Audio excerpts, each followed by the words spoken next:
Nós temos compartilhado com você, ao longo de cada domingo, desde que iniciamos esse processo de quarentena, há 2 meses, a temática sobre as quarentenas da Bíblia. Cada uma tem trazido lições muito preciosas e desafiadoras para a minha vida. Eu preciso dizer isso para você. Nós estamos aprendendo muitas coisas, porque quando nós abordamos um texto, numa hermenêutica, num contexto diferente, quando você enxerga aqueles autores bíblicos numa quarentena e você está numa quarentena, você consegue então ter uma identificação muito espontânea e natural, e parece que o texto salta aos olhos com outras lições preciosas. Eu quero realmente estimular você a visitar as outras mensagens que já foram pregadas aqui em domingos anteriores sobre as quarentenas da Bíblia, ou no Facebook, e quero que você abra comigo a palavra do Senhor lá em Atos, capítulo 1, a partir do verso 12, porque hoje eu quero falar sobre a quarentena que os discípulos viveram no cenáculo. Amados irmãos, os discípulos também viveram uma quarentena, um período de expectativa, de parada, de lockdown, um período de distanciamento social, esperando que a promessa do Senhor se cumprisse. E esse relato está em Atos, capítulo 1, do verso 12 ao verso 26. Por favor, acompanhe comigo esta leitura. Então os apóstolos voltaram do Monte das Oliveiras, o último encontro que eles tiveram com Jesus antes de ele ser recebido aos céus. A distância até a cidade é de cerca de 1 quilômetro, e eles voltaram para Jerusalém. Então, eles levaram aí, em outras versões dizem, eles levaram o caminho de um dia para sair do Monte das Oliveiras e voltar a Jerusalém. Quando entraram na cidade, subiram para o cenáculo, onde se reunia Pedro, João, Tiago, André, Filipe, Tomé, Bartolomeu, Mateus, Tiago, filho de Alfeu, Simão, o Zelote e Judas, filho de Tiago. Todos esses perseveravam unânimes em oração com as suas mulheres e com Maria, mãe de Jesus, e com os irmãos de Jesus. E naqueles dias, Pedro se levantou no meio dos irmãos, que formavam um grupo de mais ou menos 120 pessoas, e disse: irmãos, era necessário que se cumprissem as Escrituras, que o Espírito Santo predisse pela boca de Davi, a respeito de Judas, que foi guia daqueles que prenderam Jesus. Ele era um dos nossos, teve parte nesse ministério. Ora, este homem adquiriu um campo com o preço da sua iniquidade, e caindo de cabeça, rompeu-se pelo meio, e todas suas vísceras se derramaram. Isto chegou ao conhecimento de todos os moradores de Jerusalém. Pedro aqui está falando da morte trágica, do suicídio por enforcamento que Judas Iscariotes infligiu a si mesmo. E esse homem adquiriu, verso 19, isso chegou ao conhecimento de todos os moradores de Jerusalém, de tal maneira que em sua própria língua este campo agora está sendo chamado de Acedalma, que é campo de sangue.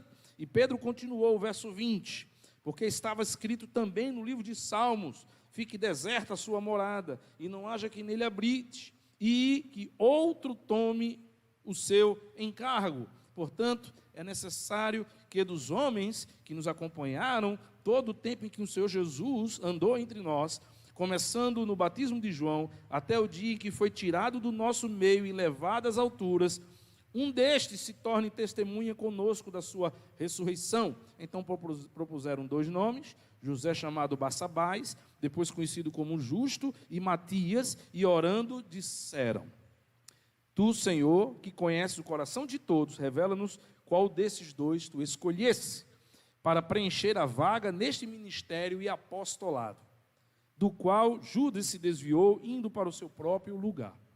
Depois de fizeram um sorteio, e a sorte caiu sobre Matias, que foi acrescentado ao grupo dos 11 apóstolos, agora se tornando 12. Olha só, queridos, vamos entender esse contexto que nós acabamos de ler. Talvez você não tenha percebido, o texto parece ser brando, parece ser um texto tranquilo, mas esse é um texto tenso. Esse texto é tenso. A situação que os discípulos estão vivenciando é uma situação, gente, tensa. Porque, em outras palavras, o que nós acabamos de ler aqui no verso 12 e 13, é que Jesus após a sua ressurreição, passou cerca de 40 dias aparecendo aos discípulos e falando com eles, e comendo com eles, e preparando-os. Chegou finalmente o momento em que Jesus agora se reúne com eles lá no Monte das Oliveiras e diz para eles: é-me dado todo o poder no céu e na terra, ide por todo mundo, pregar o evangelho, estarei convosco todos os dias até a consumação dos séculos. Jesus se despede deles, mas olha o que é que Jesus está pedindo a eles. Jesus está dizendo: voltem para Jerusalém.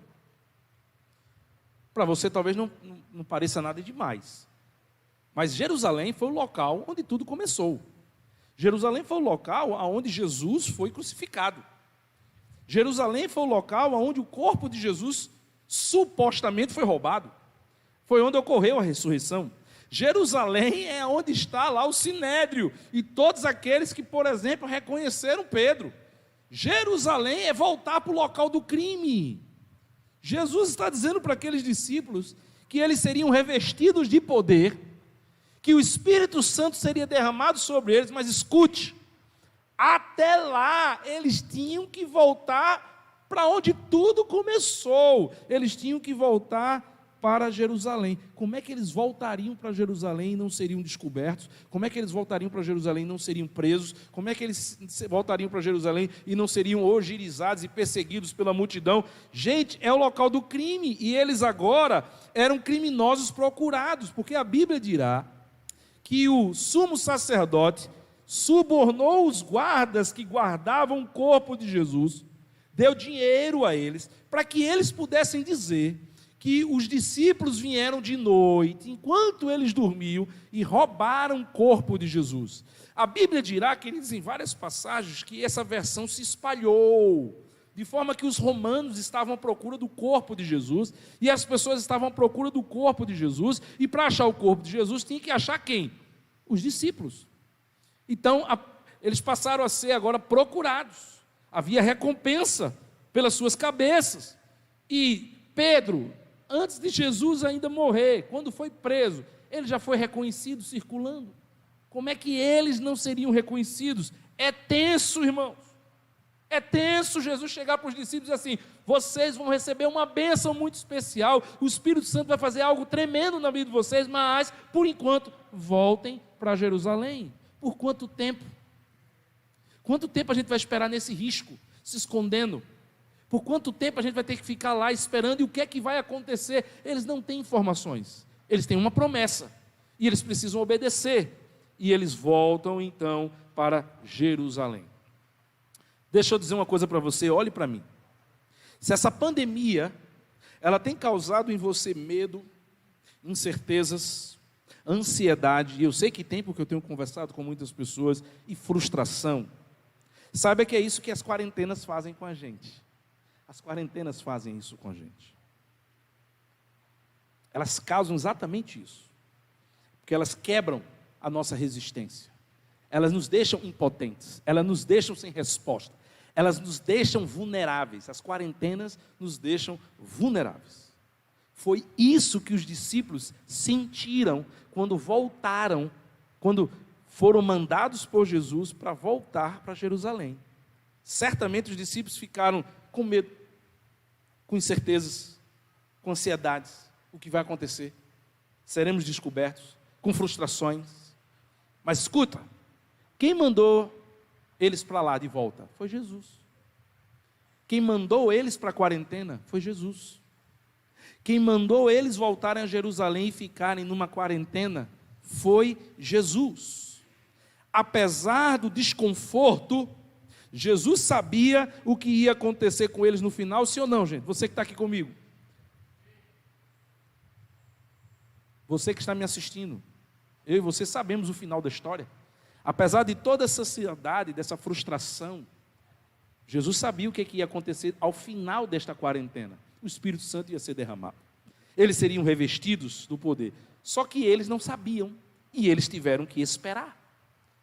Agora traga essa pergunta para você, Diácono Severino, Diácono Edson, meu querido Lucas, você que me assiste, seminarista Ivan, Deus já sabe o que vai acontecer ao final desta pandemia sobre a minha vida e sobre a sua vida? Deus já sabe. Deus, antes de permitir a data do início dessa pandemia, Deus também já determinou o resultado final desta pandemia. Mas escute, Flávio, os discípulos não sabiam disso. Eles não sabiam o que ia acontecer. E eu e você não sabemos o que vai acontecer. E nós precisamos esperar. Porque Deus não permite que uma pandemia venha sobre nós sem um propósito. Deus não permite que uma quarentena venha sobre as nossas vidas se ela não for cumprir ao final dela o propósito maior do Senhor sobre as nossas vidas. E foi isso que os discípulos sentiram, mas foi isso também que os discípulos precisaram aprender. Eles aprenderam a confiar, obedeceram, voltaram a Jerusalém e ficaram se reunindo escondidos.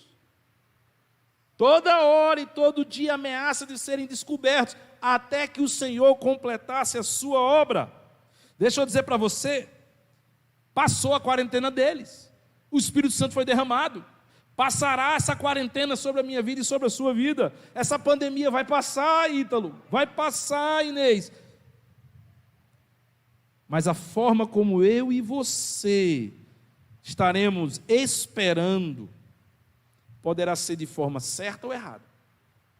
E o resultado disso a gente só verá no final. O grande problema é que nós sabemos que a pandemia vai passar, mas há muitas pessoas que estão esperando essa pandemia passar de forma errada. E a gente não vê o prejuízo da forma errada agora. Vocês devem lembrar daquela parábola das 10 virgens. As 10 virgens estavam esperando o noivo chegar, sim ou não? E enquanto o noivo não chegou, não havia diferença entre elas. Eram virgens, estavam no lugar certo, estavam preparadas, todas tinham candeia e todas tinham azeite. Somente quando o noivo chegou, se percebeu uma diferença radical, que 5 delas se prepararam melhor. E quando o noivo chegou, elas estavam com azeite suficiente. Enquanto eu e você estamos nos preparando para o que Deus vai fazer ao final desta quarentena, ao final desta pandemia, nós precisamos nos preparar para isso. Mas podemos estar nos preparando errado. E se nós estivermos nos preparando errado, nós só veremos a consequência disso no final. As consequências só vêm no final. Eu quero aprender com você nessa noite, com a experiência dos discípulos. Vamos aprender com os discípulos como esperar o agir de Deus no final de uma quarentena. Como foi que os discípulos esperaram no cenáculo? Como foi que os discípulos esperaram para esse desfecho? Para essa conclusão, para esse propósito final, que foi o derramar do Espírito Santo em Pentecostes sobre a vida deles. E nós, quando olhamos para os discípulos, nós aprendemos 4 atitudes importantes que nós devemos agir, que é a forma certa de esperar o agir de Deus ao final da quarentena. A primeira atitude está no verso 14. Olha o que diz no verso 14 do capítulo 1. O texto dirá, então: todos estes perseveravam unânimes. Repetindo, todos esses perseveravam unânimes. A expressão unânimes significa juntos.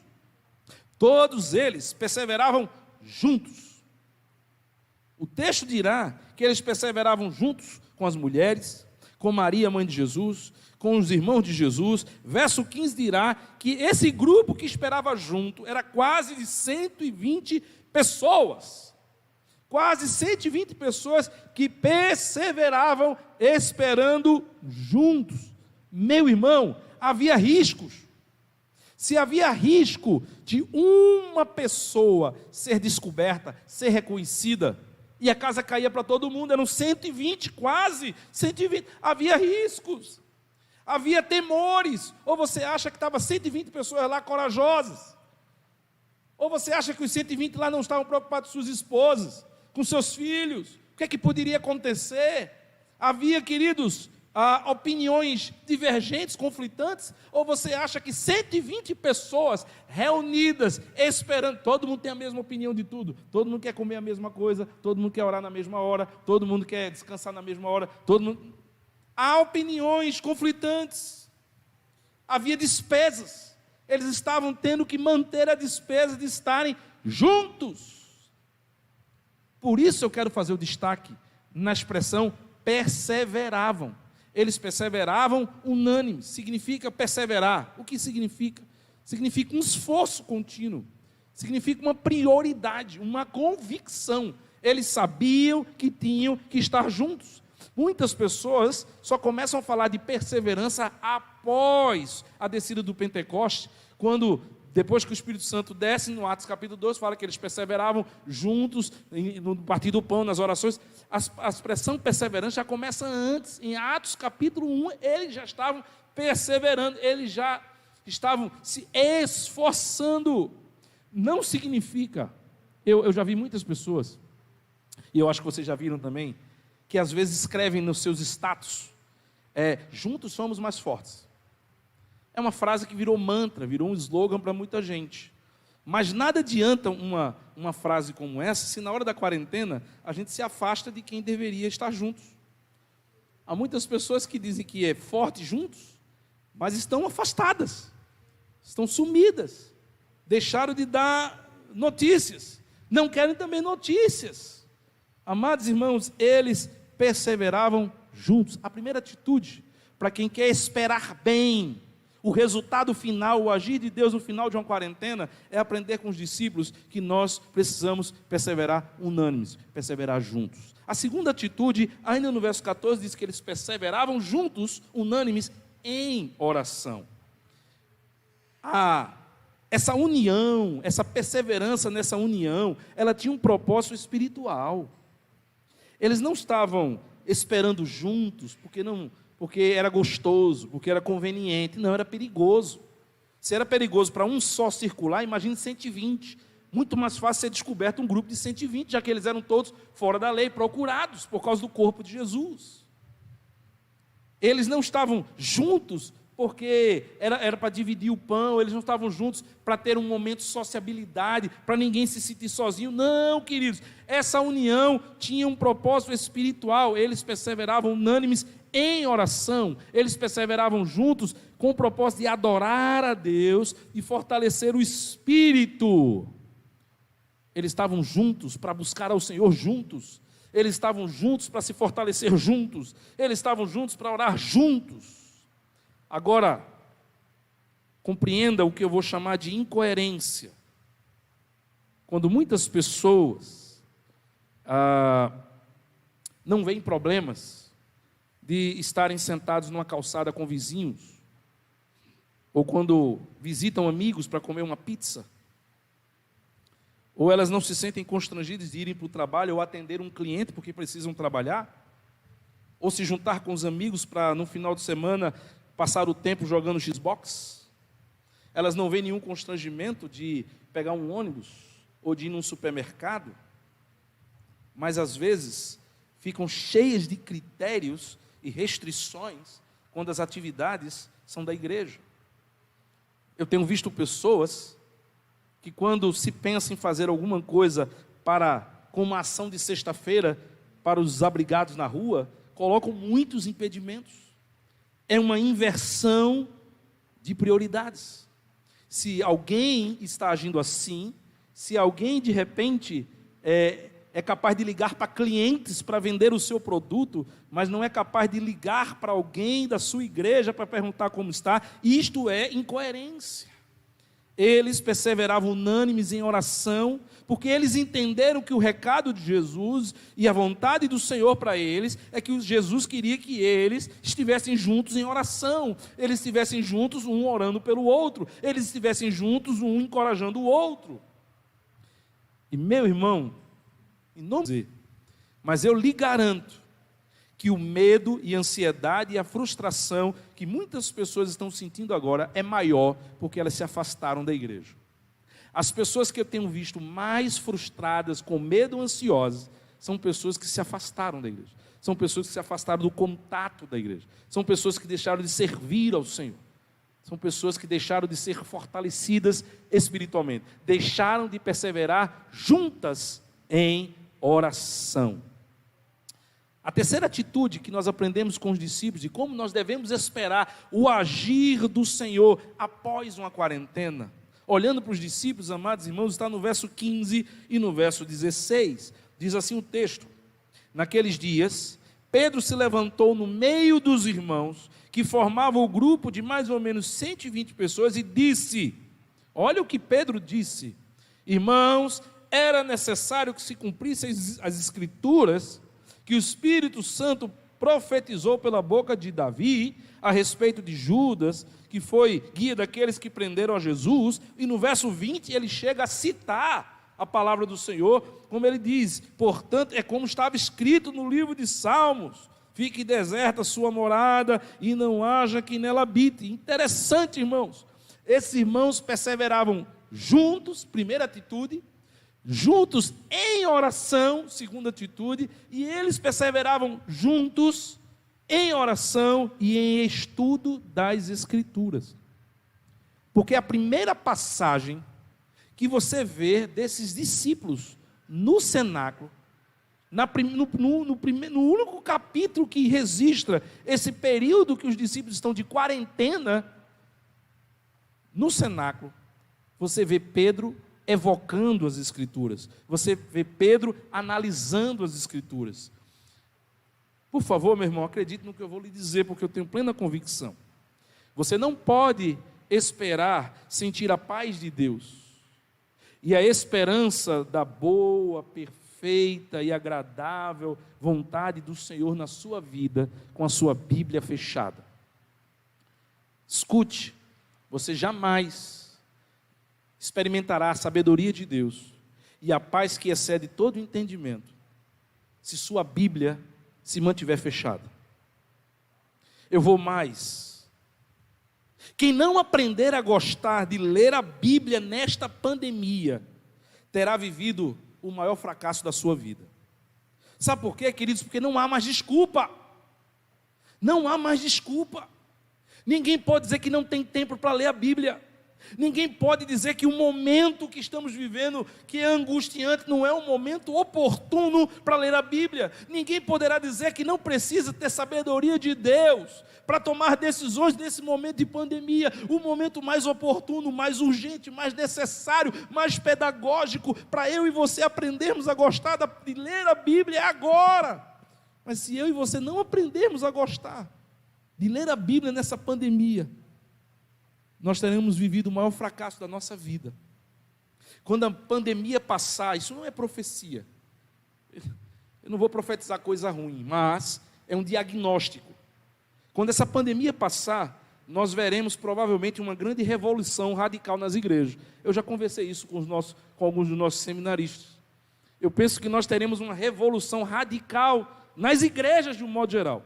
Porque de um lado, você terá crentes altamente maduros, que aprenderam e cresceram muito espiritualmente durante a pandemia, e do outro lado nós veremos analfabetos funcionais, gente que vai tentar citar um versículo que leu numa mensagem, que ouviu numa mensagem, não sabe nem onde é, e provavelmente não dirá no contexto correto. É impressionante, irmãos, dos nossos 24 horas por dia, qual é o uso que você está fazendo deste livro, da palavra de Deus, da Bíblia? Tudo bem, talvez você diga, eu não gosto muito de redes sociais, por isso que eu nem vou usar esse exemplo. Tem gente que está assistindo filme, tem gente que está tendo tempo para ficar com família, tem gente que está fazendo cursos de especialização, fantástico, mas não é possível que com tanto tempo disponível, nós não tenhamos tempos, alguns dias da semana, minutos, horários de alguns dias da semana para ler a palavra de Deus. Certamente, quem não aprender a amar e ler a palavra de Deus, se tornará um analfabeto funcional da Bíblia, terá vivido o maior fracasso da sua vida, deixará de aprender coisas que ele precisará viver uma nova pandemia para poder viver. Nós veremos quem usava a igreja como amuleto, que era a pessoa que usava a igreja como amuleto, é aquela pessoa que ofertava porque vinha para a igreja, porque quando acabou o culto deixou de ofertar. É a pessoa que cantava porque vinha para a igreja, mas agora como não tem mais culto, deixou de cantar. É a pessoa que lia a Bíblia porque vinha para a igreja. Ou estudava porque vinha para a escola dominical, mas como não tem mais o culto, então deixou de estudar a Bíblia. É a pessoa que dizimava porque vinha para a igreja, e era lembrado com envelope, mas agora que não tem mais culto, deixou de dizimar. Pessoas que usavam a igreja como amuleto, nós veremos. Nós vamos identificar, irmãos, aqueles que usavam a igreja como amuleto, daqueles que de fato se tornaram nova criatura e peregrinos nessa terra. Porque com ou sem igreja, as realidades espirituais continuam importantes na vida dele. Ele não negligencia os compromissos espirituais dele na presença de Deus. Nós já podemos ver hoje com clareza que muitos crentes que outrora cantavam em louvorzões, cânticos extraordinários, hoje estão com medo, vivendo com medo de sofrer e morrer. Antes da pandemia, a gente dizia: Senhor, o céu é maravilhoso, Senhor, Maranata, a hora vem do Senhor Jesus. Tem gente hoje vivendo com medo de sofrer e morrer. Aquela fé significava o quê? Que exemplo? O que é que nós estamos mostrando? Como nós estamos esperando o agir do Senhor ao final desta pandemia? Os discípulos passaram por essa quarentena no cenáculo. Eles não sabiam o que ia acontecer, mas havia um Pentecoste no final dele. E eles tiveram 4 atitudes. A primeira eu já falei, eles perseveravam unânimes, juntos. Segunda atitude, eles perseveravam unânimes em oração, buscando e fortalecendo a vida espiritual. Eles perseveravam, em terceiro lugar, em oração e também estudando as Sagradas Escrituras. E a quarta e última atitude, irmãos, está a partir do verso 21, quando diz assim: Pedro, tomando a palavra mais uma vez, diz: portanto, é necessário que dos homens que nos acompanharam todo o tempo em que o Senhor Jesus andou entre nós, começando no batismo de João, até o dia em que foi tirado do nosso meio e levado às alturas, um destes se torne testemunha conosco da sua ressurreição.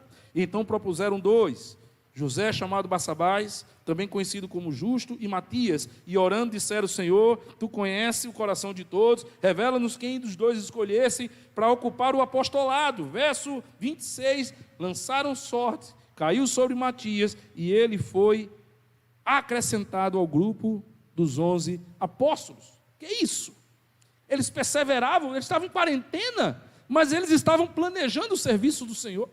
Eles estavam em quarentena, mas eles não estavam de braços cruzados. Eles estavam em quarentena, mas já estavam se preocupando com o pós. Olha, éramos 12, um caiu, outro precisa assumir. Daqui a pouco nós vamos entrar em ação. O que é isso, irmãos? Significa que eles perseveravam juntos em oração, no estudo das Escrituras e no serviço do Senhor.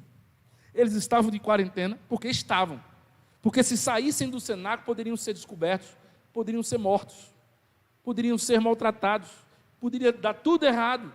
A recomendação de Jesus é que eles se mantivessem juntos em oração e esperando o derramar do Espírito.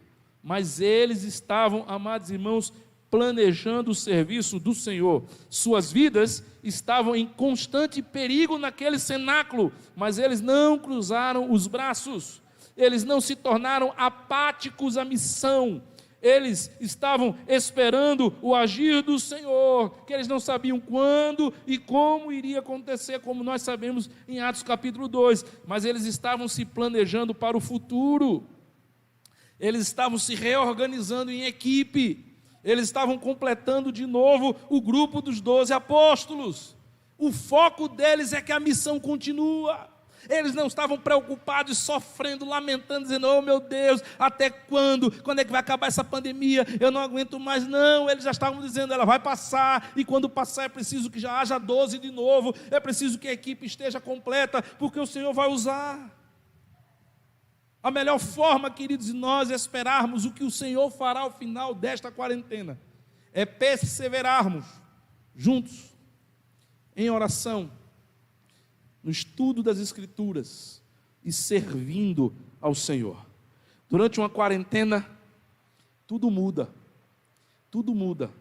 nada segue uma normalidade, deixa de ser tudo normal, mas então a igreja se adapta, a igreja não cruza os braços, a igreja fecha uma porta, mas abre uma janela, a igreja deixa de se reunir fisicamente, mas se reúne virtualmente.